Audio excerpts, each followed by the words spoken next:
I've been listening to you for 12 years, I think. And every time I hear something new, even when I listen to the same CD, which to me is the indicator that it is truth. It is an indicator. It's an indicator of something even more important than that. Of course it's true. But it's an indicator. When you keep hearing more things, it means you are coming more and more into your full realization of who you are. We are just going to talk briefly, and then we want to hear from you. No, I want to hear from you. That's what I'm here. But one of the things that we have been saying to you lately is that once you get into that receiving mode and the vibration turns to a thought, you have to be ready before you can receive that thought. But once you receive that thought, then you're ready to be ready, to be ready, to be ready. Many of you, you probably all have a story about how you got here. For Esther, Jerry and Esther were business people, and they were far away from any of this woo-woo, metaphysical mumbo-jumbo. In fact, a woman came up to Jerry one day and said, "I can see your aura," and he made sure he never got close to her again. That was just weird. And then one day, Jerry is in a library. Now, Jerry had been reading for many years and teaching from it, Think and Grow Rich. And so reading that book got him ready. And as he introduced it to Esther, it helped her to be ready. And then one day, he was in a library. We're just giving you the very big peak readiness moments. He was in a library, and he looked up and he saw a book called Seth Speaks. It was written by Jane Roberts, and he felt such an impulse. He took that book and he brought it home and he began reading it, and it had a terrible picture by Esther's perspective of Jane on the back of the book. And so Esther was not ready. She was not ready. But Jerry was ready. And so Jerry read the book, and Esther was not ready. And she said, "You can read that book, but don't read it when I'm around, all right? And I'm always around, so..." So Jerry would get up early in the morning when Esther was not so around and read the book, and then he would find something that he thought would resonate with Esther because it had resonated with him. And so he would read this little bit to Esther, and she would feel resonance with it. She wouldn't be able to say, "I'm ready," because she didn't even know what that was about, but she was more ready. And so eventually he was reading more and more and more, and it was making some sense. It was talking about some of these same things. And then one day, a friend came to them, a friend that they knew from business, and they said, "We have a recording we'd like you to hear."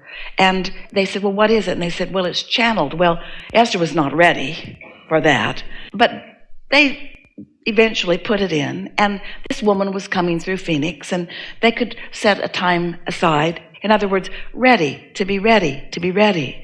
During that conversation, this woman encouraged them to meditate. Meditate, how weird is that? Esther was not ready to meditate. She thought of people at the airport standing around on one foot with their hand out. That's what meditation would lead to, she was sure. I'll be oming in the airport and begging for money.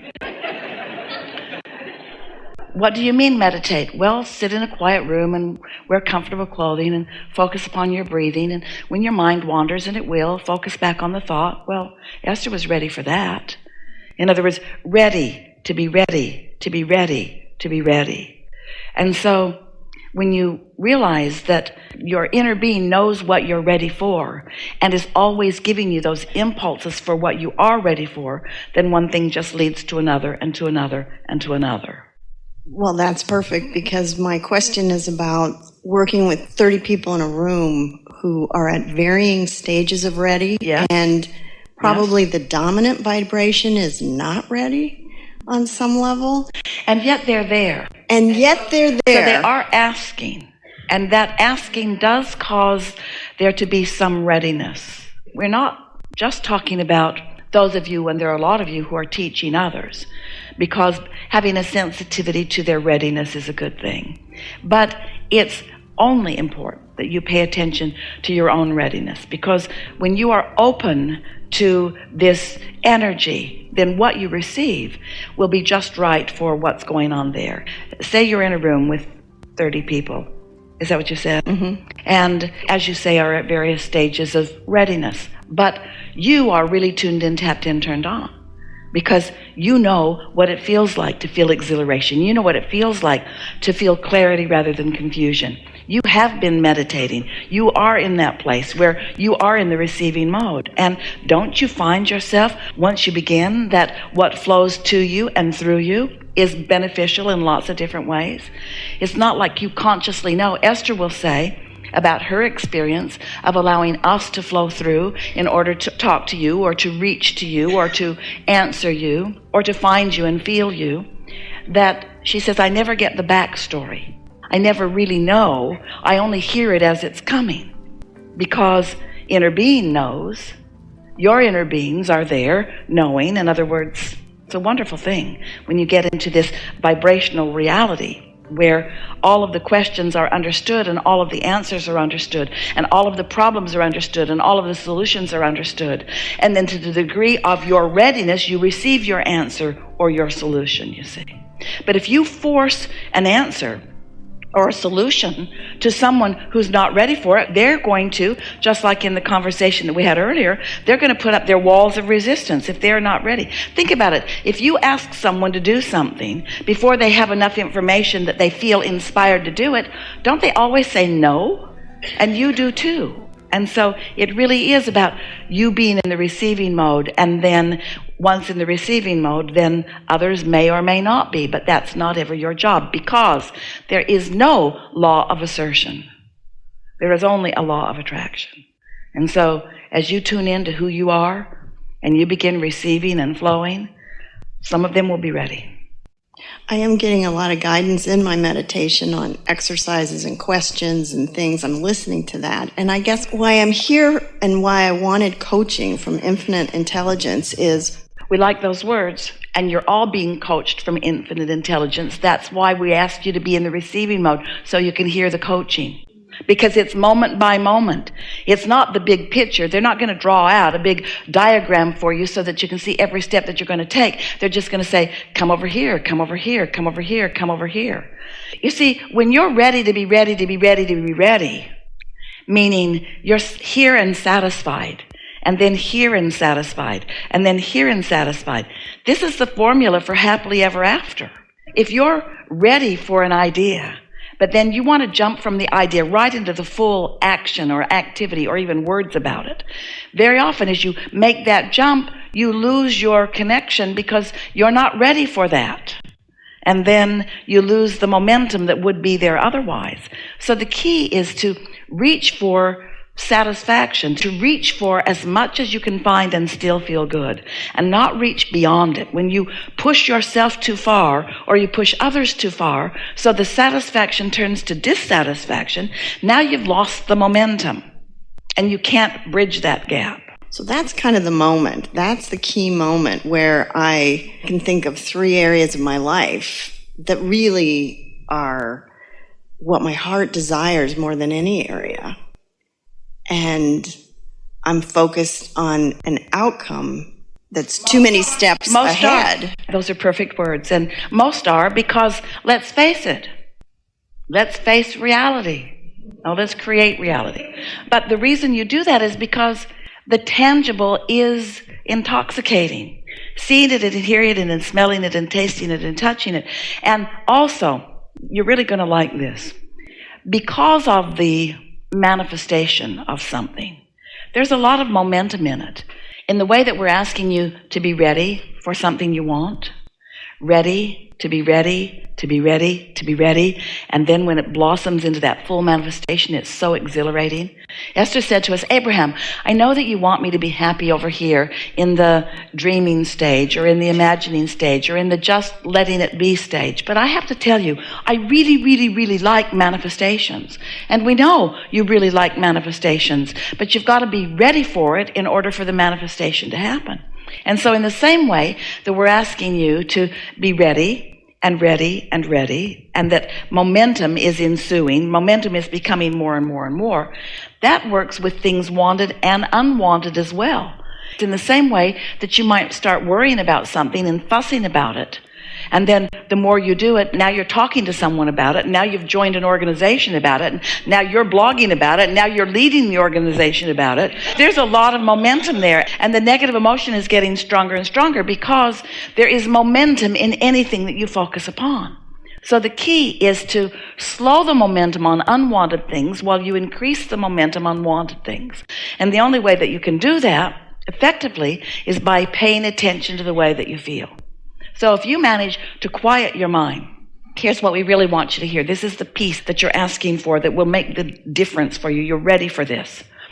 So the reason that you like to jump into the action faster is because there's already momentum there. But you might not be ready for it, and so you can't make the jump. But it feels like a better choice to you because it's more tangible. It's more satisfying to you because there's more to see and there's more to hear and so on.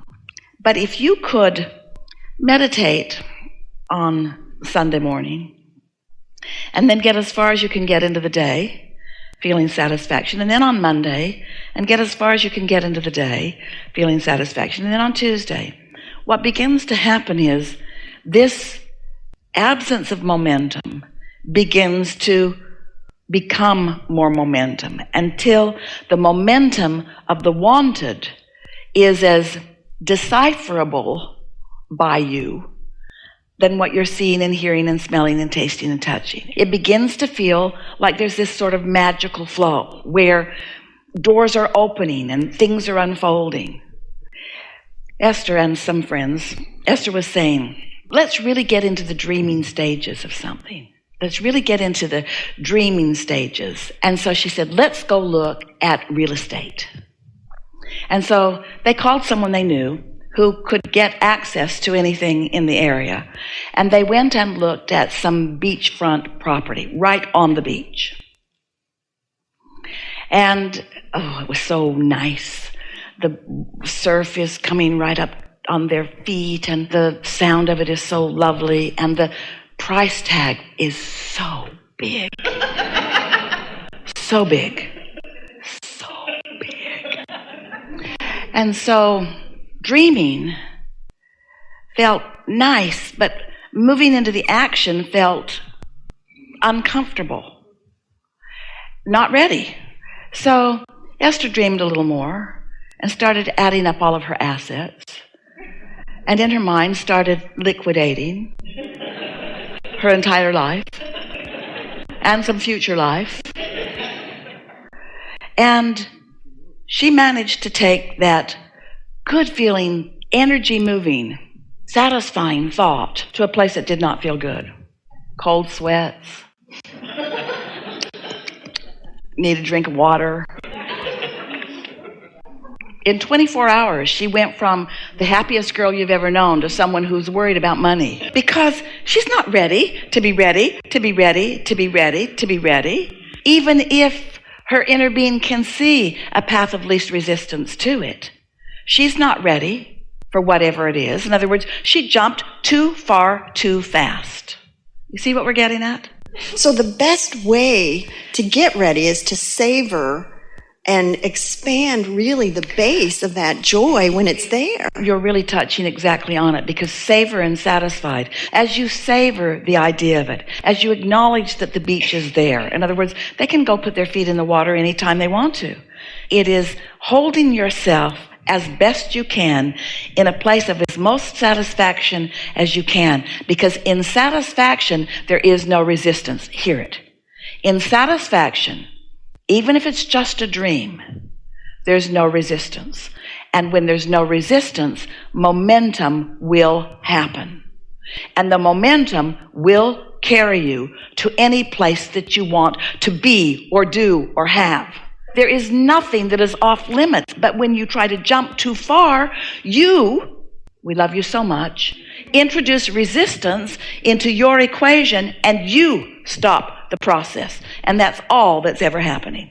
No one is more entitled to the good stuff than you. When you are savoring, when it feels delicious to you in its current vibrational state, then you are allowing the momentum to continue to increase, and then you're ready for this, and then you're ready for this, and then you're ready for this. And one day, you're signing the check and handing it over and taking ownership of this whatever it is that you think you want to own, or whatever it is.